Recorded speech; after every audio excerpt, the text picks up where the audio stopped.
In this turbulent place called the Middle East stands one nation that is surrounded by Arab states, a nation on constant alert, always on the brink of war. Really? Is this the day-to-day reality of Israel and its neighbors?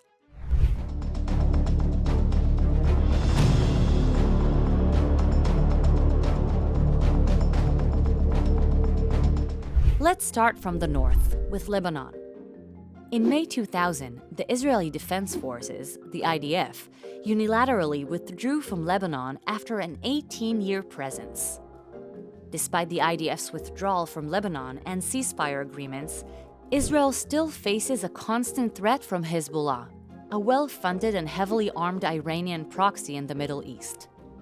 Although Lebanon has a government and army, Hezbollah de facto imposes terror in the areas near the border.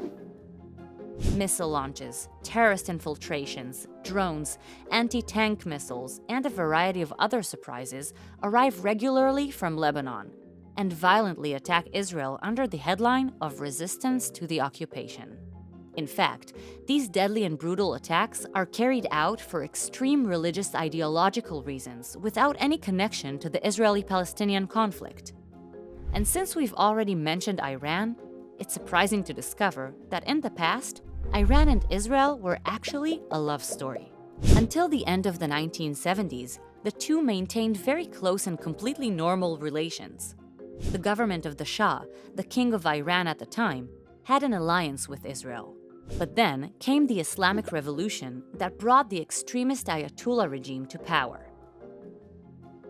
And the strong alliance became a disconnection, which turned into hostility. The destruction of the Zionist proxy is Iran's declared goal. The Jews became known in Iran as the Little Satan, alongside the Great Satan, America. The West, led by the United States, became the focus of burning hatred.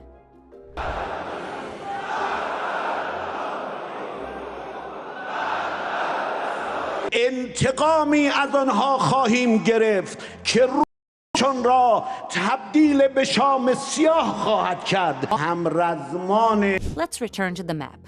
Between Iran and Lebanon, we find Syria. Relations between Syria and Israel have been hostile throughout history, including wars and violent conflicts. Syria supported Palestinian and Lebanese terrorist organizations that operated against Israel and took an active part in direct wars against it, such as the Yom Kippur War. Up until now, we've mentioned only bitter hostility. But can there be another way in the Middle East? Over the years, Israel has signed significant peace agreements with Arab countries, for example with Egypt in 1979 and with Jordan in 1994.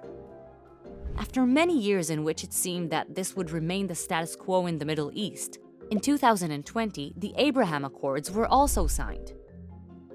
Groundbreaking peace agreements between Israel, the United Arab Emirates, and Bahrain. The agreements included normalization of diplomatic relations and enabled trade and business routes between the participating countries. Embassies were opened, and the Arab boycott of Israel in these countries was lifted. A new era. All these agreements proved that the Israeli-Arab conflict is not unsolvable. The parties can reach a compromise when there is courageous leadership and a willingness to put hatred aside. These agreements teach us that the key to achieving peace in the Middle East and closing the difficult chapter of the Israeli-Arab conflict depends on who will prevail. The extremist Muslims who see Israel and the West as devils that must be eradicated, or the moderate forces in the Arab world, those who are willing to normalize relations and accept the legitimacy of the Jewish and democratic state of Israel.